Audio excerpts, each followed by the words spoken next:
Notre prochain invité est un physicien de formation et j'ai grand plaisir de vous le présenter. Il a été responsable de l'information scientifique à l'Université Laval et la majorité de sa carrière journaliste scientifique à Radio-Canada. Aujourd'hui, il continue d'être une espèce de personne qui peut donner des conseils. Il a participé à la rédaction de la Stratégie québécoise d'efficacité énergétique de 1992. Il est membre du conseil d'administration de cet organisme. Et Sommet de la Terre, à Rio, en 1995, participé également à l'élaboration de la stratégie énergétique du Québec entre 2006 et 2015. Notre invité, M. Jean-Marc Carpentier, que j'ai grand plaisir de vous présenter. M. Carpentier, bonjour. Oui, bonjour. Je disais ça tantôt. Le prénom de votre père, c'était? C'était Jules. Jules, qui était maire... Jules. Oui, Jules. Qui a été maire, donc, de la paroisse de Pont-Rouge, ou maire d'Airan, parce que dans le temps, là, on parlait du maire d'Airan, là. C'est ça, qui était une municipalité qui s'appelait Sainte-Jeanne-de-Neuville. Exact. Pourquoi Sainte-Jeanne-de-Neuville? Parce que 100 ans plus tôt, tout ce territoire-là faisait partie de ce qu'on appelait à ce moment-là, pas la ville, mais ce qu'on appelait Neuville, la municipalité. Exact. Et c'est là que, c'est intéressant, c'est là que notre ancêtre Carpentier est arrivé pour s'installer en 1660 à peu près. Il était un des 10 ou 15 premiers habitants de Neuville. Et par la suite, toutes les générations successives de Carpentier se sont établies dans la région, Neuville, Saint-Augustin, Cap-Santé, Pont-Rouge, et c'était tous des fermiers cultivateurs, là, jusqu'à même mon frère Raymond qui a repris la ferme familiale à l'époque. Oui, puis qui aujourd'hui, donc, est propriétaire, comme on le mentionnait, du Club École Grand Port-Neuf, c'est bien ça? Hein? Voilà, on est encore établi, on est encore des terriens de la région, ça peut dire.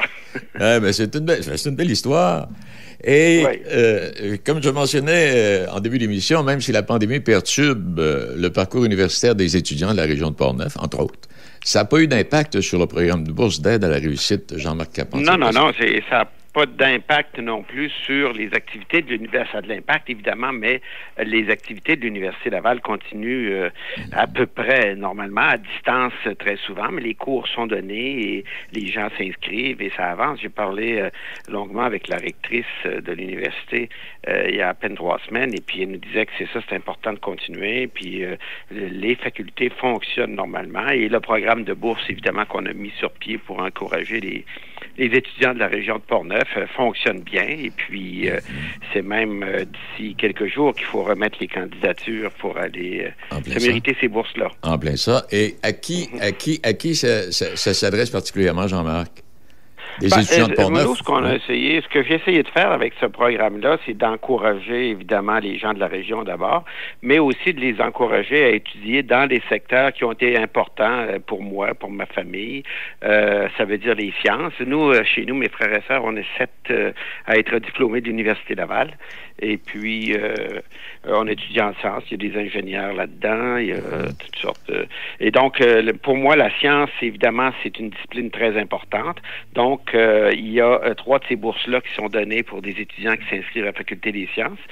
Ensuite, il y a des bourses, une bourse en agriculture, sciences d'agriculture, de l'alimentation, parce qu'évidemment, on a des racines agricoles, et également une bourse pour la faculté de foresterie et géodésie, parce que mon père aussi était beaucoup impliqué à l'époque avec l'Union des producteurs agricoles, dans la gestion des forêts, et puis il était président de la Fédération des producteurs de bois du Québec. Donc, c'est ça qu'on veut encourager comme domaine d'intérêt. Et avec des bourses quand même assez substantielles pour encourager les étudiants à poursuivre les études. On sait que de nos jours, souvent les jeunes, ils ont hâte de gagner de l'argent, ils ont hâte de faire leur vie, on trouve ça long, les études, on trouve ça cher, et puis ainsi de suite. Donc, ces bourses-là sont quand même assez substantielles. C'est 4 000 $ par année pour des étudiants. Donc, ça aide d'une part à payer les dépenses, mais aussi, je le voyais beaucoup comme un encouragement à persévérer. Et, sauf erreur, corrigez-moi Jean-Marc, il y a également une bourse de 5 000 $ pour un étudiant qui fait des études en journalisme scientifique. C'est bien ça? Exactement. Ça, c'est important aussi. Moi, ça a été un peu ma carrière, évidemment, la science, mais aussi le journalisme, la communication scientifique et tout et tout. Et je pense que c'est important. Quand on voit tout ce qui se passe passe dans la société avec les fake news et puis toutes sortes de gens qui ont peur de tout, je pense que la vulgarisation scientifique, la diffusion de la culture scientifique, c'est des éléments qui font partie de la richesse d'une société. Alors, il y a 2 bourses. Il y a une bourse de 4 000 $ pour les étudiants au certificat en journalisme et aussi il y a une bourse de 1 000 $. Il y a un programme de certificat de maîtrise spécialisé en journalisme scientifique qui dure seulement 1 an. Alors là, il y a une bourse de 1 000 $ là-dessus pour les gens qui veulent s'y inscrire. Donc, encore une fois, c'est d'essayer de guider, d'encourager les jeunes à persévérer puis à aller chercher des habiletés, des compétences qui, je pense, sont très importantes pour notre société. Et de base, ça s'adresse à des étudiants qui originaires ou qui résident dans Port-Neuf. C'est ça. Toutes les bourses, sauf celles en journalisme, parce que là, il y en avait peut-être pas assez, mais toutes les autres bourses s'adressent exclusivement à des étudiants de la région de Port-Neuf. Et puis, donc, c'est vraiment pour les gens de chez nous. Et ça fait quand même 4 ans que ça se donne maintenant. Ben oui. Et puis, on a eu des gens de Saint-Raymond, de Neuville, de Pont-Rouge, de Saint-Alban. Moi, j'ai rencontré chaque année les récipiendaires parce qu'il y a des cérémonies de remise de bourse. Et je peux vous dire que c'est des jeunes qui sont très allumés puis qui vont être des très, très bons... des très bons sujets dans la société. Et Jean-Marc, qui était aussi assez content. Oui, ça donnait un bon coup de pouce. Et j'essayais de m'imaginer, Jean-Marc, parce que, bon, comme vous l'avez dit, puis comme moi, on est natif de petites municipalités. Et je me disais, comment ça lui est venu à l'oreille de s'intéresser à la science, aux événements scientifiques, tout jeune, alors qu'on fréquentait l'école Durand? Ça vous est venu quand et comment, ça, Jean-Marc? Ça commence parce que, d'une part, on vit dans un monde où, quand on grandit sur une ferme, on est peut-être un peu plus allumé sur comment ça fonctionne autour de nous, que ce soit la machinerie, que ce soit la biologie, que ce soit les animaux, et ainsi de suite. Évidemment, il faut donner beaucoup de mérite aux parents aussi. C'est sûr. Ma mère également. Parce que, comme vous l'avez mentionné tantôt, là, oui, votre mère puis votre père perdait pas son temps là, avec les pieds sur le pouf, lui, là. C'est ça. Puis c'est des gens qui sont toujours intéressés à l'éducation beaucoup.